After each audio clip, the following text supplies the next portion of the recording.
बिहार का बात ये नहीं है कि एक पर्टिकुलर एरिया के लिए सीमित है या बिहार में इन्वेस्टमेंट नहीं आ रहे हैं, या जो एक मिथ था कि बिहार में हेवी इन्वेस्टमेंट्स नहीं आ सकते, आज मतलब 1000 करोड़ से भी अधिक के प्रोजेक्ट्स हमारे पास आ रहे हैं।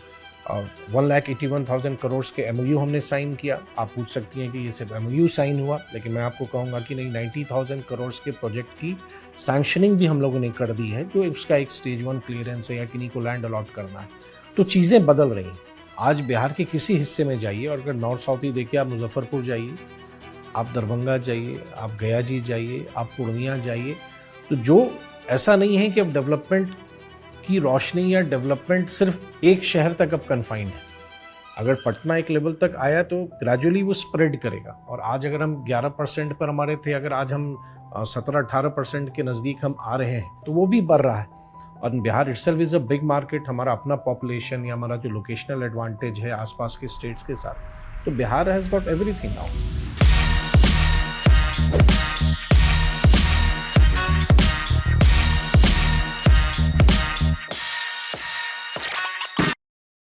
क्वेश्चन ये है जो कि सब कोई पूछ रहा है आज के डेट में, कि जो माइग्रेशन है, पलायन, जो लोग गए, उनको हम वापस कैसे लाएंगे? आप इंडस्ट्रीज के मिनिस्टर हैं बिहार के, तो इसके बारे में बताइए। Let's jump into this. देखिए, माइग्रेशन सिर्फ बिहार का इशू नहीं है। अगर आप पूरे ईस्टर्न भारत में देखेंगे तो माइग्रेशन हर एक स्टेट में है। उत्तर प्रदेश में भी है, बिहार में है, झारखंड में है, उड़ीसा में है, मध्य प्रदेश, हर एक जगह माइग्रेशन मेरी दृष्टि में जो मैं समझता हूँ, जब बेसिक सब्सिस्टेंस के लिए अगर किसी को, इफ़ ही और she has to move out of their village या अपने घर से उसको बाहर जाना पड़ता है, दैट इज़ पेनफुल। अच्छी अपॉर्चुनिटी किसी को भी मिलेगा, कभी भी मिलेगा, तो वो ज़रूर जाएंगे। हाँ, ये बात ज़रूर है कि अब का समय में, क्योंकि बिहार में एक परसेप्शन है कि इंडस्ट्रीज़ नहीं है, उद्योग नहीं है, उद्योग लग नहीं सकते हैं, और हर एक व्यक्ति ये ज़रूर चाहेगा कि हमें काम अपने घर में मिले। ये नेचुरल सी बात है, स्वाभाविक सी बात है। और पोस्ट कोविड एक लेसन पूरे इंडस्ट्री को भी दिया है कि you have to work closer to the your workforce. मतलब अब धीरे धीरे वो समय अब शिफ्ट हो रहा है जहाँ पे आपके वर्कर्स आपके पास आते थे, अब परिस्थिति ऐसी भी हो रही है कि फैक्ट्रीज को भी अब आपको वर्कर्स के पास जाना पड़ रहा है, मतलब closer to their home. Migration हम एक दिन में समाप्त नहीं कर सकते हैं। कोई ये नहीं कह सकता कि माइग्रेशन पूरा समाप्त हो जाएगा। जो वैसे मैंने कहा, फॉर बेटर अपॉर्चुनिटी कोई भी कभी भी जाएगा। हाँ, इतनी ज़रूर है, through our schemes, through our policies, और एक जो हम इकोसिस्टम बना रहे हैं, एक इन्वायरमेंट हम बिहार के लिए एक पॉजिटिव बना रहे हैं, रिजल्ट भी आ रहे हैं कि हमें इन्वेस्टमेंट आ रहे हैं। और बड़े इन्वेस्टमेंट के साथ साथ जो हमारा एमएसएमई सेक्टर है, खासतौर से जिस यूथ की बात आप कह रही हैं, उस यूथ के लिए जो एमएसएमई सेक्टर है एक बहुत बड़ा अपॉर्चुनिटी लेके आ रहा है। तो मुझको लगता है इन कमिंग ईयर्स बहुत सारे अपॉर्चुनिटीज़ हमारे पास अपने स्टेट में क्रिएट होंगी, जो प्राइवेट इन्वेस्टमेंट के साथ साथ, पब्लिक स्पेंडिंग के साथ साथ एक एंटरप्राइज क्रिएट करने के लिए भी होगा। लेकिन एक चीज़ हमें ये भी देखना पड़ेगा कि पिछले 20 वर्ष में, लास्ट 20 ईयर्स फ्रॉम 2005 टिल 2025, जितनी पब्लिक स्पेंडिंग हुई, गवर्नमेंट ने जो वेलफेयर स्कीम्स पे काम किए या इंफ्रास्ट्रक्चर हमने डेवलप किया, वो सभी जॉब अपॉर्चुनिटीज़ लाया है। अगर हमारा बजट कभी 23,000 करोड़ था, आज 3,17,000 करोड़ है। 20 वर्ष में हमने इतनी लंबी यात्रा तय की है, तो ये भी तो अपॉर्चुनिटी लेके आया है।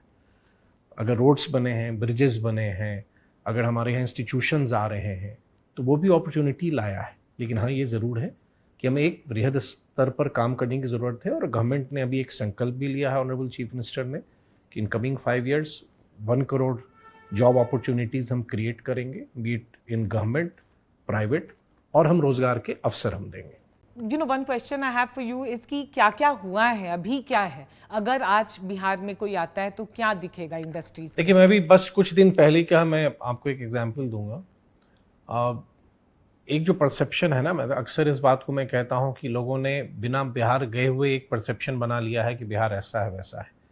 मैं मानता हूँ जैसे कोई और भारत के राज्य हैं, इंडियन स्टेट्स हैं, वैसे ही हम भी हैं। और बिहार में जो पोटेंशियल है वो पूरे ईस्टर्न पार्ट ऑफ इंडिया में सबसे ज़्यादा है। हमारे जो यूथ फोर्स है वो हमारी सबसे बड़ी शक्ति है, हमारी सबसे बड़ी ताकत है।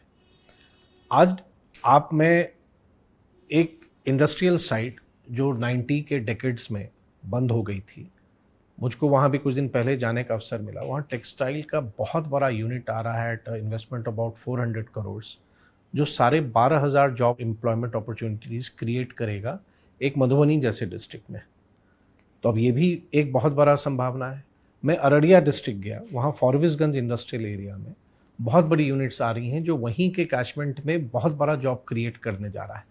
तो अब जो हमारा ये डेवलपमेंट मॉडल है वो सिर्फ पटना के आसपास नहीं है, बक्सर में हमारा बहुत बड़े इन्वेस्टमेंट्स हमारे आ रहे हैं, और अब बिहार में, और जैसे फॉर एग्जांपल गया जी, जो गवर्नमेंट ऑफ इंडिया ने 10 स्टेट्स में 12 इंडस्ट्रियल नोड्स को उन्होंने अप्रूव किया है, जो आने वाले समय में बहुत बड़ा मैन्युफैक्चरिंग क्लस्टर बनेगा। तो एक मेजर टाउनशिप हमारा अब गया जी में होगा, तो वो लाखों की संख्या में जॉब्स लाएगा। तो अब ये जो टर्न अराउंड है बिहार का, अब आप ये नहीं है कि एक पर्टिकुलर एरिया के लिए सीमित है या बिहार में इन्वेस्टमेंट नहीं आ रहे हैं, या जो एक मिथ था कि बिहार में हेवी इन्वेस्टमेंट्स नहीं आ सकते, आज मतलब 1,000 करोड़ से भी अधिक के प्रोजेक्ट्स हमारे पास आ रहे हैं। 1,81,000 करोड़ के एमओयू हमने साइन किया। आप पूछ सकती हैं कि ये सिर्फ एमओयू साइन हुआ, लेकिन मैं आपको कहूँगा कि नहीं, 90,000 करोड़ के प्रोजेक्ट की सैंक्शनिंग भी हम लोगों ने कर दी है, जो उसका एक स्टेज 1 क्लियरेंस है या किन्हीं को लैंड अलॉट करना है। तो चीज़ें बदल रही हैं, हम स्लो हुए हैं, या आप कह सकती हैं कि भाई इतने दिन क्या हुआ। इंडस्ट्री फिर भी आ रही थी, ऐसा नहीं था कि हमारी इंडस्ट्रियल पॉलिसी 2006 में आई, 11 में आई, 16 में आई, यूनिट्स नहीं आए। यूनिट्स आए, लेकिन शायद उनकी चर्चा हम लोगों ने भी नहीं की। अगर एक एग्जाम्पल दूँ कि अगर ब्रिटानिया का यहाँ पे बहुत बड़ा अगर फैक्ट्री लगा 2011 में, तो उनकी दूसरी फैक्ट्री फिर 23-24 में भी लगी। तो कहीं ना कहीं एक माहौल उनको अच्छा मिला, और Bihar itself is a big market, हमारा अपना पॉपुलेशन या हमारा जो लोकेशनल एडवांटेज है आसपास के स्टेट्स के साथ, तो Bihar has got everything now. Sir एक चीज़ जो सुनने में आता है, बहुत सारे लोग से मैं मिल रही थी और वो कह रहे थे कि पटना काफ़ी डेवलप कर गया है, and of course Patna one can see, one has to come and see that it is like no less than any big city in the country today. लेकिन वो कह रही कि बाकी जगह बिहार में इस टाइप का अर्बनाइजेशन नहीं हुआ है। रोड आ गए हैं, बिजली आ गई है, बट अर्बनाइजेशन नहीं हुआ है। नहीं, देखिए हमारा, अगर आप नेशनल एवरेज देखिएगा तो बिहार का अर्बनाइजेशन सबसे कम था, लेकिन लास्ट फ्यू ईयर्स में हम बढ़े हैं। अभी भी हम नेशनल एवरेज से थोड़े पीछे हैं, लेकिन हमारे अर्बन बॉडीज़ बढ़े हैं, हमारे शहर बढ़े हैं। जो हमारे नगर क्षेत्र नहीं हुआ करते थे, अब वो अर्बन डेवलपमेंट ने उसको अर्बन एरिया के तौर पर उसको नोटिफाई भी किया है। जो नगर पंचायत थे वो नगर परिषद बने, नगर परिषद जो थे वो नगर निगम बने। पटना डेफिनेटली, क्योंकि पहला रिफ्लेक्शन होता है, लोग पटना आते हैं, स्टेट कैपिटल है, तो वो तो एक स्वाभाविक है। लेकिन मुझको लगता है कि आप आज बिहार के किसी हिस्से में जाइए, और अगर नॉर्थ साउथ ही देखिए, आप मुजफ्फरपुर जाइए, आप दरभंगा जाइए, आप गया जी जाइए, आप पूर्णिया जाइए, तो जो ऐसा नहीं है कि अब डेवलपमेंट की रोशनी या डेवलपमेंट सिर्फ एक शहर तक अब कन्फाइंड है। अगर पटना एक लेवल तक आया तो ग्रेजुअली वो स्प्रेड करेगा, और आज अगर हम 11% पर हमारे थे, अगर आज हम 17-18% के नज़दीक हम आ रहे हैं, तो वो भी बढ़ रहा है। और अर्बन एरियाज़ के साथ साथ, अगर सबसे बड़ी बात है, रूरल एरियाज़ में अगर आप देखेंगी, बहुत सारे लोग हमको ऐसे मिल रहे हैं जो पोस्ट रिटायरमेंट अब वापस अपने गांव में रहना चाह रहे हैं। पहले होता था सब लोग कहीं ना कहीं हमको पटना में रहना है, पटना में रहना है, लेकिन अब रूरल एरियाज़ में भी इंफ्रास्ट्रक्चर इतना बेहतर हुआ है, कनेक्टिविटी अच्छी हुई है, पावर सप्लाई है, बेटर सर्विसेज हैं। तो मैं बहुत लोगों को देखता हूँ कि नहीं, अब रिटायरमेंट के बाद they are happy to live in their villages. तो नाउ आई वोंट से कि अब जो डेवलपमेंट है Patna, definitely it has grown, बहुत अच्छा हो रहा है। अभी भी बहुत सारे प्लान्स हैं पटना के डेवलपमेंट के लिए, लेकिन बिहार के अन्य हिस्से भी, मैं जिस कॉन्स्टिट्यूंसी को रिप्रेजेंट करता हूँ, मेरा भी एक अर्बन शहर है, जो हमारा टाउन है, उसको भी मैंने चेंज देखा है। और सिर्फ मैं ही नहीं, आप किसी से भी ऑनेस्टली जाके पूछिएगा तो बदलाव दिखता है, और चेंज तो हमेशा चलेगा। एक दिन वैसा नहीं है कि पटना भी आप कह देंगे कि नहीं सारे काम हो गए। निरंतरता, it is in continuity, development तो वो बढ़ता जाएगा। आज ये चीज़ है तो कल फिर एक और चीज़ की मांग होगी, या गवर्नमेंट फिर कुछ और प्लान करेगा। What do you say is Bihar's model of growth? It's inclusive, जो हम लोग कहते हैं डेवलपमेंट फॉर ऑल, और ऑनरेबल सीएम ने जो डेवलपमेंट विद जस्टिस जो लास्ट 20 ईयर्स में देखा है कि सबों के लिए। And to be very honest, not because I am in the government और I am part of the government और as a legislator of a particular party, but I have seen the change because I have grown up in this state. पढ़ाई के लिए बाहर गए, हमारे generation के अधिकतर लोग बाहर थे, वापस आ रहे हैं, देख रहे हैं, तो अब अपॉर्चुनिटी कैसे नहीं मिल रहा है। मुझको लगता है कि अब हर एक जगह, हर एक के लिए स्कोप है ग्रोथ करने का, और जब गवर्नमेंट आपको एक सपोर्ट सिस्टम देती है, किसी भी व्यक्ति की एक्सपेक्टेशन सरकार से क्या होगी कि आप उसको एक बेटर कनेक्टिविटी दे दें, आप इंफ्रास्ट्रक्चर अच्छा दे दें, बिजली आप पहुंचा दें, उसको फैसिलिटीज़ आप दीजिए, बाकी तो वो फिर अपनी क्षमता से वो खुद आगे बढ़ेगा। तो बिहार का डेवलपमेंट मॉडल, क्योंकि 2005 में बिहार किस पोजीशन में था, नेगेटिव ग्रोथ रेट होना भी एक अपने आप का एक आश्चर्यजनक बात है कि क्या किसी स्टेट का ग्रोथ रेट भी नेगेटिव हो सकता है। लेकिन उसके बाद से बेटर फिस्कल मैनेजमेंट के साथ जो बिहार ने एक पॉजिटिव ग्रोथ रेट रखा, हम नेशनल एवरेज से भी बहुत ज़्यादा हम आगे रहे और इन कंटिन्यूटी डबल डिजिट में हमारा रहा है। तो बिहार का एक इंक्लूसिव ग्रोथ, सस्टेनेबल ग्रोथ, जिसमें हम क्लाइमेट के बारे में भी हम सोचते हैं, हम पुअरेस्ट ऑफ द पुअर के लिए भी हम सोचते हैं और हम यूथ के लिए भी सोचते हैं, हम सबों के लिए सोच रहे हैं, चाहे बीट विमेन। आप खुद इंटरैक्ट किए हैं जीविका की दीदियों से, आप वो देखिए वो बिहार जहाँ आज एक कॉन्फिडेंस उनमें है, एक फैमिली में उनके प्रति एक रिस्पेक्ट बढ़ गया है because they have started earning, वो सोसाइटी में कितना बड़ा बदलाव ला रहा है। हमारे फार्मर्स की स्थिति को देखिएगा, वो पहले जैसे थे और आज जैसे हैं, अंतर तो हो ही रहा है। सर, आज देश में स्टार्टअप बहुत बड़ा फिनोमिना है और हर जगह हर पैरामीटर्स जो अगर देखिए कर्नाटका, महाराष्ट्र एक दूसरे से कम्पीट भी कर रहे हैं कि नंबर 1 कौन है।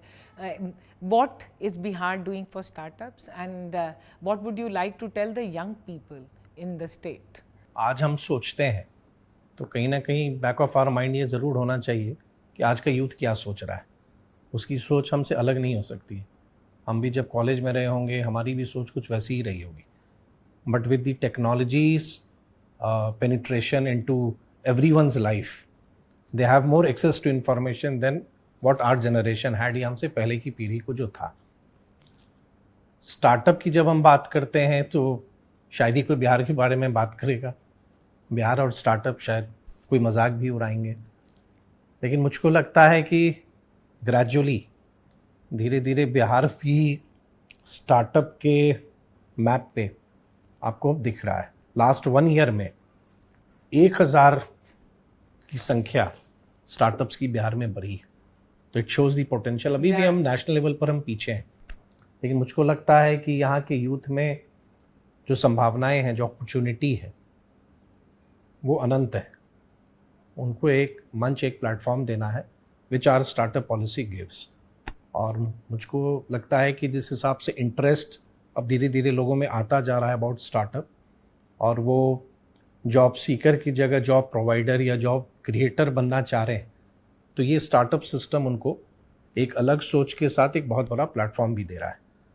तो I am sure that in coming years there will be many success stories coming out of Bihar, कि बिहार के स्टार्टअप की भी चर्चा नेशनल लेवल और इंटरनेशनल लेवल पर होगी। आपने बिहार आइडिया फेस्टिवल लॉन्च किया, उसके बारे में बताइए। देखिए, हर एक डिस्ट्रिक्ट में हमारे स्टार्टअप सेल्स हैं।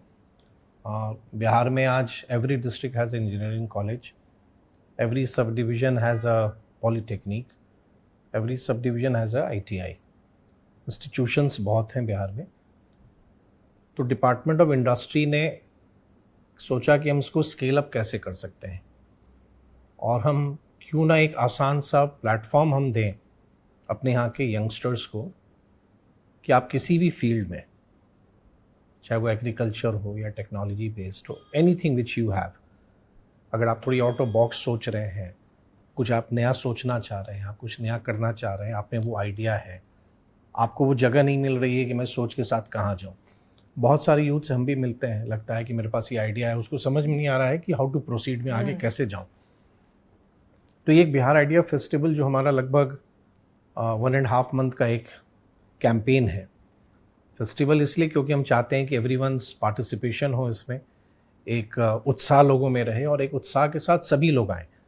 इनिशियली तो 10,000 आइडियाज़ कलेक्ट करने का एक लक्ष्य है, लेकिन मुझको लगता है कि बड़ी संख्या में लोग आएंगे, और मेरी इच्छा है कि we have 534 blocks, administrative blocks in Bihar. तो at least 1 idea coming from this idea festival in every block, हम अपने स्टार्टअप पॉलिसी के तहत उसको किसी ना तरीके से उसको मदद करें अगर हमारे वो एलिजिबिलिटी क्राइटेरिया पर आता है। And thanks to you also, because your story भी उसमें हम लोग की मदद कर रहा है, डिपार्टमेंट ऑफ इंडस्ट्रीज़ की, with the expertise which you have or the Your Story team has and the reach which you have, तो हमारे यहाँ के आइडियाज़ को स्केल अप करने में, उन आइडियाज़ को मेंटरिंग करने के लिए या उनको आइडियाज़ को हम और कैसे बेटर हम कोई अपॉर्चुनिटी या प्लेटफॉर्म दे सकते हैं, तो आई think it's one of a kind of initiative. I am not sure which any other state has taken और नॉट, बट बिहार ने एक शुरुआत की है कि इतने बड़े स्तर पर एक टाइम पीरियड में एक पूरे टारगेट को हमको पूरा करना है, starting from a launch of a portal which we have already done. आप आइडियाज़ शेयर करें, डिस्ट्रिक्ट्स में इवेंट्स होंगे या कार्यक्रम होंगे, इवेंट्स कहना शायद सही नहीं है, मे बी शायद एक डिस्कशन आप कह लीजिए या एक ब्रेनस्टॉर्मिंग कह लीजिए, और to share more about this concept. फिर बिहार में जो हमारे एडमिनिस्ट्रेटिव सेटअप में कमिश्नरीज हम कहते हैं, जिनको प्रमंडल भी हम कहते हैं, तो कुछ बड़े कार्यक्रम हम वहाँ भी करें जहाँ पे एक बड़ी संख्या में लोग आएँ, कुछ इंटरेक्शन हो, और अंत में पटना में एक बहुत ही वृहद सा एक कार्यक्रम हमारा हो जिसमें सारे आइडियाज़ वाले सभी लोग आएँ, एक दूसरे को देखें, एक दूसरे से इंस्पायर हों, देखें. और मैं मानता हूँ कि आज के बिहार के यूथ में, B it urban area, B it rural area, उसमें वो क्षमता है कि देश के किसी भी युवा से compete कर सकता है, उससे वो बेहतर कर सकता है. आवश्यकता है उसको तराशने की, उसको एक मंच देने की, उसको एक अवसर देने की. तो through this idea festival I am very hopeful, I am keeping my fingers crossed कि जिस सोच के साथ हम लोगों ने मिल के ये शो शुरू किया है, और मैंने कहा भी कि ये योर स्टोरी तो आप अपनी जगह हैं, लेकिन it becomes a Bihar story, it becomes our story, and it's become a story of the youths aspiration. जो हमारी आकांक्षाएं हैं हमारे युवाओं की, उस युवाओं की आकांक्षाओं को, एस्पिरेशंस को ये पूरा करे, उस उद्देश्य के साथ we have started this. And I am hopeful कि आने वाले समय में बिहार के स्टार्टअप्स के इकोसिस्टम की भी चर्चा ना सिर्फ नेशनल लेवल पर भी होगी, बट आई होप कि हमारे स्टार्टअप्स इंटरनेशनल लेवल पर भी उनको उस ढंग की रिकॉग्निशन मिले. Tell us about your political journey. How do you see your political journey in Bihar, and how would you rate yourself as a politician? And it's now 25 years. At times people they don't believe कि मेरे 25 साल हो गए. नहीं, मुझे भी नहीं पता, 25 हो गए. 25 हो गए, और पहला इलेक्शन 2000 में लड़ा, तो अब आप समझ सकती हैं 2025 में अब जा रहे हैं, तो अभी तक 6 इलेक्शंस हो गए मेरे. तो एक लंबा समय बीता है. I have learned a lot. अगर आप कुछ बहुत बड़ा इम्पैक्ट करना चाहते हैं, कुछ चेंज करना चाहते हैं, तो this is the right platform. Your if your intention is pure, your intent is pure, you have a strong conviction कि नहीं you have to do this, तो वो ये मंच आपको देता है या ये एक अवसर आपको देता है. रेट माई सेल्फ, देखिए मुझको हमेशा ये लगता है कि बहुत सारी चीज़ें आपके मन में रहती हैं, मतलब मैं भी सोचता हूँ, आप भी सोचती होंगी, या जो हम लोग को देख रहे हैं अभी उनके भी मन में होगा. सारी चीज़ें पूरी हो जाएं ज़रूरी नहीं है, चीज़ों को समय पर ही होना है. लेकिन मैं अपने आप में हमेशा ये मानता हूँ कि कोई भी अपॉर्चुनिटी आपको जब मिलता है और ईश्वर आपको जब कोई वो मौका देते हैं, तो आपको अपना बेस्ट परफॉर्म करना चाहिए, नोइंग यू नेवर नो कि फिर ये अपॉर्चुनिटी आपको पास मिलेगी या नहीं मिलेगी. तो मैं हर एक दिन का एक पॉजिटिव इस्तेमाल करना चाहता हूँ. लगता है कि कुछ बेहतर कर दें, मुझको ये मौका मिला है, आज मेरे पास ये समय है, ताकि कल मुझे ये अफसोस ना रहे कि मुझे एक अवसर मिला था, मैं ये चाहता तो मैं कर सकता था. तो उसके अब रिपेंटेंस मुझे लाइफ लॉन्ग रहेगा कि नहीं, आई मिस दैट अपॉर्चुनिटी, मुझको वो करना चाहिए था. तो वो सोच के मैं चाहता हूँ कि नहीं, मैं जो भी मुझको मौका है मैं बेस्ट करूँ. कोशिश करते हैं, बहुत बार रिजल्ट्स आने में टाइम लगता है, बहुत बार लगता है, और आज के जनरेशन को भी उस समझने में, हम लोग तो अभी वाले लोग तो फटाफट जनरेशन है, they want things to happen एक बार में, तुरंत इंस्टेंटली वाले हैं. अब जैसे कोई इंडस्ट्री ही आ रहा है, छोटा सा एग्जांपल देता हूँ, तो इंडस्ट्री आ रहा है, तो when I interact with the potential investor, तो उसके बहुत सारे सवाल होते हैं, प्रश्न होते हैं, उनको एड्रेस करना, उनके क्लियरेंसेस, लैंड इश्यूज़, तो ये सब industry will not happen in a days time, it takes time. अगर आज आप शुरू कर रहे हैं, मे बी शायद मैं कल इस पोजीशन पर नहीं होऊंगा, लेकिन आज मैं जो कोशिश कर रहा हूँ, शायद उसके रिजल्ट आने वाले समय में भी शायद वो दिखेगा. अगर आपका फीडबैक सिस्टम सही है, अगर आपके पास इंफॉर्मेशन आ रही है, जैसे सोशल मीडिया पर अगर कोई कमेंट करता है तो मैं देखता हूँ, ताकि वो अच्छे बुरे दोनों होते हैं। और बहुत does it affect you negative comment? Negative comment it doesn't, अगर हाँ भाषा पर मेरी बहुत स्ट्रांग रिजर्वेशन है। देखिए डेमोक्रेसी की ब्यूटी यही है कि you can speak about anyone, वो आप करें, लेकिन उसका भी एक मर्यादा है, मतलब एक दायरे में आप कहिए, आलोचना करें, मतलब I am always open to criticism if someone feels that I am not doing this right, तो उसको बताना भी चाहिए। बहुत बार सोशल मीडिया पे सजेशंस आए, आई फॉलोड दैट ऑल्सो, बहुत बार वो कोशिश भी करते हैं, लेकिन बहुत बार जो हम जजमेंटल हो जाते हैं ना तुरंत, मतलब चीज़ें सिर्फ नहीं ऐसी है वैसी है, तो वो लगता है rating it's not for me, I think it's for people to think, but मुझको लगता है कि अपने हिसाब से I am giving my 100% to best of my capacity and to best of my ability. What does Bihar mean to you? I think everything, मतलब I cannot express in a word.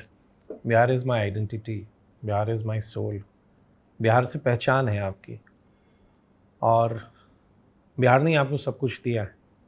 अगर आज आप मेरे पास आई हैं, बैठी हुई हैं, तो हम शायद कभी सोचे भी नहीं होंगे कभी मिलेंगे, आप भी बिहार से हैं, लेकिन कहीं ना कहीं एक बिहार का ही एक कह सकती हैं कि आप एक वो एक हमारा कनेक्ट था, या एक बिहार से जुड़ा हुआ इमोशन था for spending your major part of your life out of Bihar.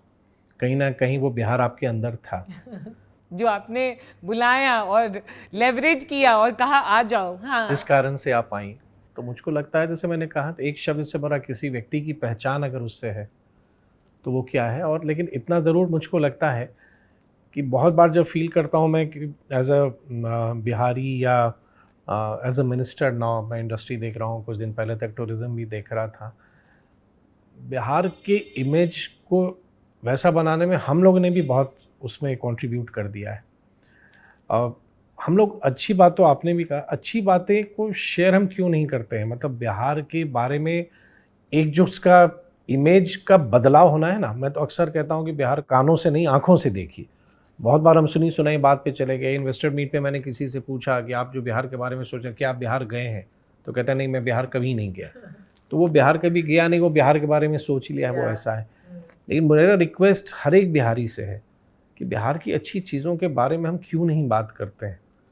हमको वो बात करनी चाहिए, वो चीज़ों को शेयर करनी चाहिए, और बिहार के इमेज को बदलने की जिम्मेदारी किसी एक व्यक्ति की नहीं हो सकती है।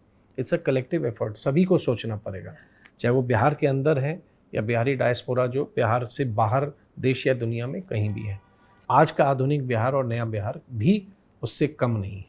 सर अक्सर हम सब Bihari, all of us included, मैं भी हम लोग देखते कि क्या गलत है और क्या सही है, मतलब ज़्यादा गलत भी देखते हैं कि क्या क्या नहीं हो रहा है, और थोड़ा हम लोग क्रिप करते हैं कि अभी ये क्यों नहीं ठीक हो रहा है या ये कुछ नहीं है, क्योंकि दिखता है अगर कुछ गलत तो हम लोग सब बहुत थोड़े वो हो जाते हैं, भावुक। आप क्या कहना चाहेंगे सबको?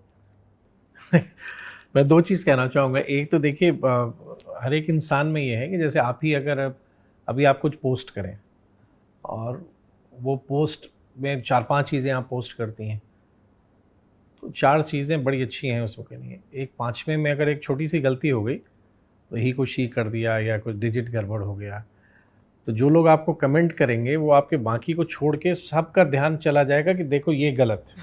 मतलब वी आर हमारे लिए सबसे आसान काम पड़ता है टू रेज फिंगर्स कि भाई देखो ये गलत। हम भी वो देखते हैं, बहुत कुछ किया भाई, ultimately we all are humans, तो कहीं ना कहीं गलती होंगी। और एक जो मुझको लगता है जो हर एक के साथ होता है, अगर मुझको लगता है मैं उस चीज़ को मानता हूँ एंड आई फॉलो इट। अगर आप कहीं भी काम कर रही हैं, जैसे if you are working in your organisation or maybe let's talk more about government, कि people's expectation is more from the government. हम भी बहुत बार ऑफिसर से बात करते हैं, तो सर ये कमी है, हैंड्स कम है, हमको ये थोड़ी कठिनाई हो रही है, यहाँ ऐसी परेशानी है। मतलब बहुत बार, या मे बी हमको लगता है कॉर्पोरेट वर्ल्ड में भी होता होगा कि जब कोई बॉस रिव्यू कर रहा है, सर मेरे पास ये प्रॉब्लम थी, संडे आ गया, मंडे आ गया, मैं ये हो गया, वैसा हो गया, तो मतलब हम कंप्लेन करते रहते हैं। मतलब बहुत सारे, मेरे पास पूरी सब कुछ नहीं है, तो कभी किसी को परफेक्ट सिचुएशन तो मिलेगा नहीं, किसी को परफेक्ट कंडीशन मिलेगा नहीं। तो मैं अक्सर इस कोट से बहुत अपने आप को मैं उससे प्रेरित होता हूँ, इंस्पायर होता हूँ। स्टॉप कंप्लेनिंग अबाउट अम्ब्रेला, मतलब हम कि भाई अगर बारिश हो रही है तो भाई छाता नहीं है, छाता नहीं है, तो learn to run between rain drops. मतलब हम बहुत बार भाई ठीक है अब हमको छाता मिल जाएगा तभी, और भाई नहीं है, भाई नहीं है तो क्या करोगे, आप काम नहीं करोगे, तो काम तो करना है भाई, आपकी रिस्पॉन्सिबिलिटी, आपकी जवाबदेही बनती है। तो मैं इसको कहीं मैंने देखा, मुझको लगा कि नहीं ये सही है, क्योंकि सब कुछ आपको मिल गया तब आप काम कर रहे हैं तो आपने क्या कर दिया। अगर आप अपनी चुनौतियों में, अपने लिमिटेशंस में if you are able to perform, तो सही मायने में वो लीडरशिप है Yeah. और वो होना चाहिए। Stop complaining about the umbrella. Learn to run between rain drops. वाह क्या बात है, थैंक यू सो मच।